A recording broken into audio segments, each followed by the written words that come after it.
I see a fair number of really little kids that have obstructive sleep apnea, so under 3 years of age, and their risks of the surgery are a bit higher, and they're a little harder to determine if they really have sleep apnea. And so under 3, I always do a sleep study. And those sleep studies are like the ones for adults, except the parent goes and sleeps at the sleep lab with them, and they have to have a CO2 monitor on a child for a sleep study, for a ped sleep study.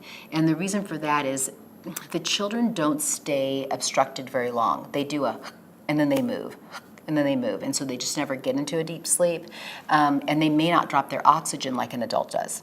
So, when you hear about adults having home sleep studies, they are primarily relying on an oximeter and an oxygen reading.